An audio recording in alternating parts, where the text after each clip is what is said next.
Voyons s'il y a un petit truc qui vient avant de partir.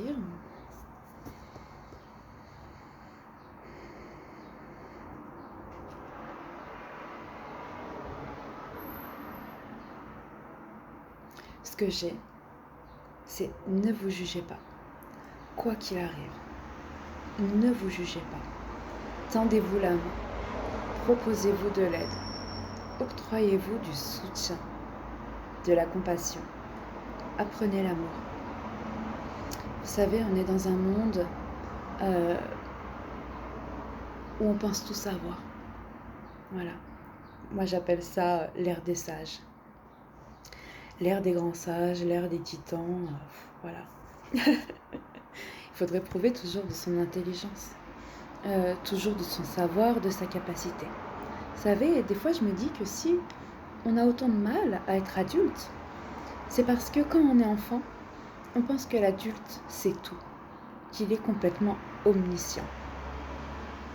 On apprend qu'il faut savoir pour survivre, parce que si on est dans l'ignorance, on est en danger. Et au jour d'aujourd'hui, on a énormément d'informations, rapidement, tout le temps, en quantité, incroyable. À chaque fois qu'on regarde quelque chose, où il y a un truc d'inscrit, à chaque fois qu'on regarde quelque chose sur notre téléphone, qu'il y a une fenêtre qui s'ouvre, c'est de l'information, et on fait que assimiler de l'information. Et donc, du coup, nous sommes tous des sages, nous sommes tous de grands êtres super intelligents, supra-intelligents, mais dans cette intelligence, ça nous enferme à nous porter de l'aide intérieurement, de soi à soi. Parce que du coup, quand on ne sait pas, quand on se retrouve face à quelque chose d'inconnu, face à une situation qui est nouvelle, on peut avoir cette sensation d'avoir mal fait, de ne pas être assez sage. Et du coup, en soi-même, être très dur, dans un jugement incroyable, à se flageller de n'être pas à la hauteur de la connaissance suprême. C'est un peu ça. Bon, moi là-dessus, je me dis qu'il faut relâcher la pression. On est de passage. Donc du coup, on s'en fout d'être sage. On s'en fout d'avoir la connaissance suprême. À quoi ça nous servirait d'être omniscient? À quoi ça nous servirait, si ce n'est à nous empêcher de vivre? Pourquoi nous ne savons pas? Nous ne savons pas pour expérimenter. Nous ne savons pas pour ressentir dans notre corps, pour pouvoir choisir sur l'instant. Nous ne savons pas pour être vivant et se laisser vivre ce vivant. Donc en fait, c'est merveilleux. C'est merveilleux à des moments de relâcher cette intelligence, ou plutôt ce challenge à l'intelligence, pour simplement se laisser rentrer dans le ressenti, dans la compassion, dans l'amour, dans le soutien, dans la solidarité intérieure. On est solide parce qu'on est une singularité dans la pluralité. Oula, je sais pas ce que j'ai dit là. En fait, on est vraiment le tout et l'unité en même temps. Et pour se rencontrer, pour se connaître, on n'a pas besoin d'être sage. On n'a pas besoin d'être parfait, on n'a pas besoin d'être un modèle et on n'a même pas besoin d'être approuvé.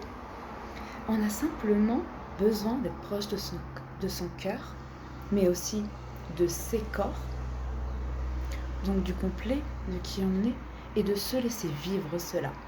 Voilà, vivons cher ami, vivons l'amour, et cet amour on peut commencer à le vivre qu'en s'offrant en soi-même ce premier pas, ce premier geste. Mais surtout en cette période, vous voyez, il y a beaucoup de catastrophes naturelles, des catastrophes criminelles, il y a énormément de choses qui bougent au niveau de la matrice, il y a énormément d'électrochocs, de ions là, qui sont comme ça en train de se frictionner, et la dualité est de plus en plus visible, de plus en plus palpable. Ne rentrez pas dans ce piège. Continuez de vous aimer. Continuez de vous offrir de la compassion en ayant foi en vous-même, mais aussi en activant pleinement cette conscience en votre valeur. Vous êtes inestimable, vous êtes précieux, et vous êtes et vous faites partie de cette grande famille de l'humanité. Donc, vous avez votre place déjà. Cette humanité au jour d'aujourd'hui, on est en train de la redessiner. Il y a des choses, en fait, c'est carrément des chapitres qui sont en train de se tourner. Mais ça, on n'a pas le contrôle dessus. On n'a pas du tout le contrôle, même si on voudrait agir, même si on voudrait participer, on n'a pas directement la main prise sur ce mouvement. On peut agir en faisant confiance en l'univers, en fait, en se reliant et en se connectant avec ce grand mouvement de conscience, et c'est un mouvement d'amour. On n'a même pas besoin, en fait, d'aller chercher à penser, c'est quoi ce mouvement? Simplement, je me connecte à l'amour dans l'instant présent et j'envoie mon rayon. C'est suffisant. C'est largement suffisant. Et puis, ça évite les attentes, les égrégores et tout le bazar mental qu'il y a autour. Il n'est jamais trop tard pour s'aimer. Il n'est jamais trop tard pour renaître. Là, on est en train quand même de décodifier, ou plutôt l'univers et la Terre est en train de décodifier des siècles et des siècles d'encodage. Oui, bien sûr, nous avons notre propre mouvement d'action par nous-mêmes, en choisissant, par notre vivant, par notre expérience, ce que l'on émet, ce que l'on vibre, ce que l'on ouvre. Donc les codes qu'on choisit d'activer ou tout simplement de purifier et de retirer. Ça, on est libre constamment. Ça passe par de toutes petites actions, ça passe par de tout petits détails. Mais en fait, c'est normal que ça passe par de tout petits détails. Voyez la conscience de siècle en siècle. Vous vous rendez compte comme c'est grand? Là aussi, on n'a pas accès directement dans un plan direct à tout notre système inconscient. On a bien sûr des brides sur l'instant présent. Donc, on peut se faire confiance. On peut se connecter à notre présent et simplement, là aussi, ressentir. Et l'information nécessaire, essentielle, est transmise. Oui, je dis ça par rapport à la liberté, par rapport justement à la vérité, par rapport au juste, pour pas en fait rentrer dans ce jeu du ping-pong à faire que s'envoyer la balle. On en est là parce qu'on a fait une partie de ping-pong depuis le début dans la dualité. Tiens, c'est toi le coupable, tiens, à toi la faute, tiens, mais c'est lui, nanana. Là, il y a quelques temps, il y a quelques jours en arrière, j'ai vu une vidéo d'une exécution d'un homme qui était soi-disant présumé coupable et responsable, alors que bon, ben, on sait pas trop, hein, au final. Bref, il a été battu, mis à mort, brûlé. Il m'a fallu. Au moins, franchement, mais plus de... je sais pas combien de temps pour me remettre et me rééquilibrer après ça. Je me suis dit, oh punaise. Je peux entendre et je peux comprendre que c'est la loi du talion, que c'est des vieilles mœurs qui sont encore inscrites parfois dans la terre et au travers de l'ADN des hommes, des humains plutôt, qui sont nés dans cette terre et que le système inconscient fait que...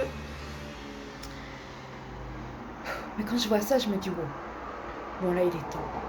Là il est vraiment temps de se redonner puissance, de se redonner cœur et surtout d'arrêter ce match. Donc même là dans nos prises de choix, mais prenons nos choix pour nous. Arrêtons de nous justifier, arrêtons de rentrer tout de suite dans cette projection à renvoyer la balle de l'autre et l'autre. Oui, on sait qu'on a un système corrompu, on sait qu'on est justement dans une dualité, dans des structures matricielles, on va l'appeler comme ça, encodées. On le sait parce qu'on le vit. Voilà, ça c'est suffisant. Après maintenant, on a simplement besoin en chacun de réactiver notre puissance. Donc je choisis pour moi, je pense en moi, je suis libre d'être en interaction avec mon être dans mon complet. Je suis connectée avec ma présence. Et du moment que je suis connectée avec ma présence, eh ben je suis libre. Tout simplement, je suis pleinement libre. Et ça, il me semble que c'est tellement une base. J'avais envie de dire important, mais ça c'est mon humaine. Ça c'est mon humaine qui veut dire c'est important, les gars, réveillez-vous, réveillez-vous. Vous êtes déjà libre, d'accord? Vous êtes déjà libre. Mais il y a une prison de structure et d'encodage, parce que nous sommes tous enfants sociétaires, on est tous nés à peu près, à part certains peut-être, dans un hôpital, dans une structure, on a reçu des numéros, on a reçu déjà nos petits vaccins du début, et on subit. On subit. Mais on a appris que la vie était comme ça, que c'était normal. Et au fond, nous, on le sait depuis longtemps. Dans notre cœur, on le sait que c'est pas ça la vérité. Voilà. Ça, pour beaucoup, hein, c'est déjà reconnu en nous. On le sait que c'est pas la vérité. Bon. Alors il faut arrêter de donner de la consistance, que ce soit dans le bon ou dans le mauvais, à cette illusion. Et pour arrêter de lui donner de la consistance, il faut calmer son intérieur, se réunir, donc réunir toutes ces tribus intérieures. C'est ça en fait, nous avons plusieurs cultures en fonction de nos mémoires, on peut le voir un peu comme ça. On a peut-être une part en nous qui est un peu mimicicu, qui est vraiment encore dans ce côté nature et qui est voilà enfant de la terre, enfant de la vie. On a peut-être un enfant aussi un peu sociétaire, lui qui est organisé, tout tralala. Bon bref, je vais pas trop m'éparpiller parce que là, si je commence à rentrer dans la ronde complet, mais bon. On instaure déjà ce climat de communication en soi. On s'écoute, on s'entend, voilà. Et ça, on est libre, hein, on a besoin de rien. On peut être posé, assis n'importe où, on peut être allongé, on peut être debout, on peut courir, on peut faire quelque chose en même temps. Voilà, on a vraiment accès à ça 24 heures sur 24. 7 jours sur 7, en totale disponibilité. Donc, ça c'est en nous, et on est notre plus bel outil. Donc déjà, en commençant par s'activer par là, ça va nous permettre de pouvoir voir nos possibilités. Et ces possibilités ne se trouvent pas dans la guerre. Et oui, parce que nous ne sommes pas le reflet de cette société. Non, nous sommes justement cette identité humaine. Cette identité qui se reconnaît au jour d'aujourd'hui et qui a envie de s'activer en fait dans cette humanité, qui a envie de rayonner et vivre du coup à son image et non plus à l'image dans la structure dans laquelle elle est née. Voilà un petit peu le truc. Et ça, il me semble que ça passe vraiment par cette énergie de l'amour. Parce que qu'est-ce qui peut nous rassembler? C'est ça. Qu'est-ce qui peut nous motiver? C'est l'amour. C'est pouvoir être accepté. C'est pouvoir être reconnu. J'ai reçu énormément de canalisation, surtout avec les orques, dans un moment mais vraiment intense. D'ailleurs, au début, j'ai eu peur. Hein. Donc, je me sens vraiment projetée dans ces océans. Et franchement, en fait, c'est comme être dans le vide. Voilà, c'est comme être dans le vide d'une étendue sombre, on va dire très peu lumineuse. Il y a un petit peu de lumière qui va passer, mais c'est très, très, très léger. Et puis d'un coup, il y a une masse d'énergie. C'est des orques qui passent par le dessous. Qui passent par le dessus. Et j'étais pas rassurée. J'ai ressenti une forme d'inquiétude. Je me suis dit, mais est-ce que les mères universelles, parce que pour moi c'est vraiment l'esprit des mères et puis en même temps cet esprit de famille, va m'accueillir, me reconnaître et m'accepter dans ce clan. Voilà. Est-ce que je vais faire partie de la famille ou est-ce qu'elles vont jouer avec moi, me faire des saltos et finir par me manger? Et ça, c'était un petit peu par rapport à ce positionnement dans cette actualité. En fait, voilà, il y avait ce côté un peu menaçant parce que ce côté énorme et puis de pas savoir si j'allais être acceptée à l'intérieur de cette nouvelle structure, de cette nouvelle famille. Ah, voilà. Enfin bref, pour comprendre, ce serait un peu étrange. D'habitude, en fait, je connecte les orques, et ça depuis toujours. C'est un animal vraiment avec qui j'ai une présence. Mais comment dire? Là, c'était pas forcément mon clan. Même si l'univers est un grand clan, c'était un peu différent.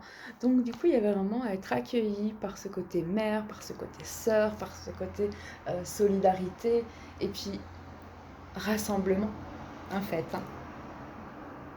Enfin bref, mais du coup, j'ai bien été accueillie. Et puis je sais plus ce que je voulais dire.